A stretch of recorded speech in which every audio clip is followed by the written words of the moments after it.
it's time that we open this up to you, because I dare say there will be quite a few of you who would like to ask a question, make a comment. If it's a comment, please keep it short. Actually, if it's a question, please keep it short. We'll have some microphones. Yes, there's Rosie over there. I'm sure. Now, we've got a questioner already. How many microphones have we got? Only one. I've got it. Listen, I'll give this one now.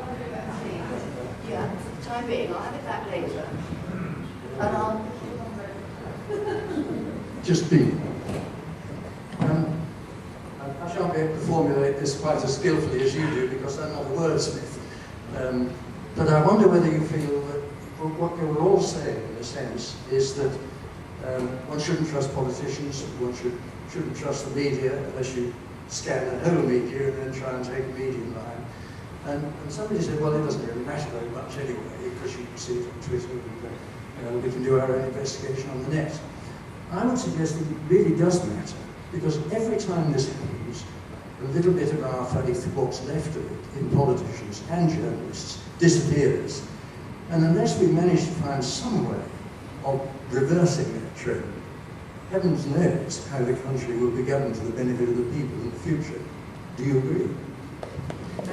I think we distinguish between politicians. There are some in whom we have more faith, others less. We distinguish between newspapers.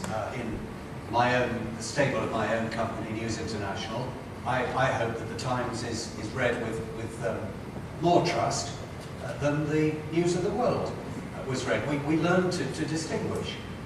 And if you read online comments, if you read Twitter, if you read blogs, you'll find that ordinary people are just as much offenders against the Orwellian dictates of clear language and just as likely to slip into cliches as everybody else. We all talk in cliches, we all obfuscate, we're all trying to cloak or conceal what our real beliefs or intentions or agendas are.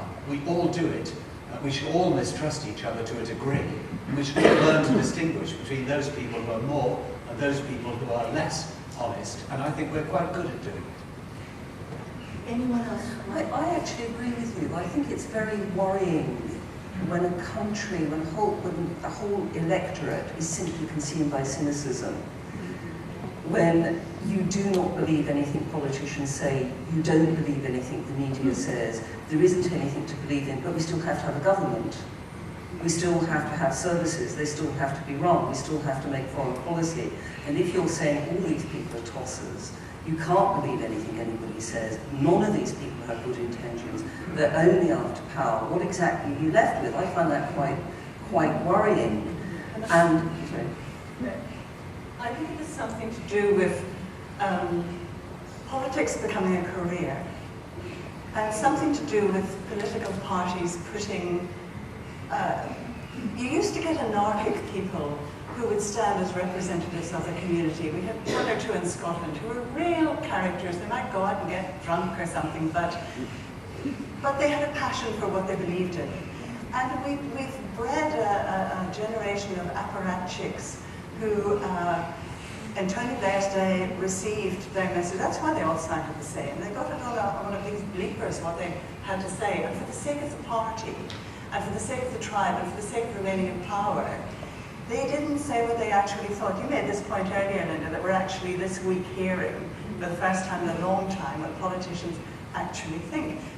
It's a bit like Murdoch having a monopoly of the press. Once you get those fixed positions, then you're getting further from the truth, and you need rule breakers within the parties who then are not going to be promoted, Matthew. Am I right?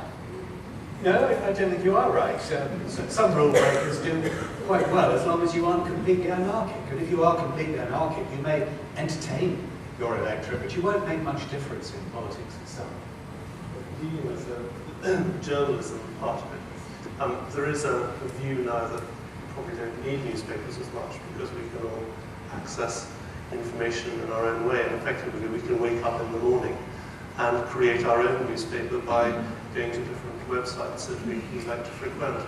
And to a degree that's true, But the big problem is that if we're all just individuals accessing media, then the media companies continue to decline, and you're left with no media company that is big enough to take on entrenched interests. So, for example, you won't have a Guardian that can reveal what's going on in the news of the world, and you won't have a Telegraph that can reveal what was going on with MPs' expenses, because no one individual is big enough to take on very powerful interests, particularly in the era of global companies. Or a News International that could campaign against Britain's joining the euro, as the newspaper group to which I belong always has. And I'm very glad that they did.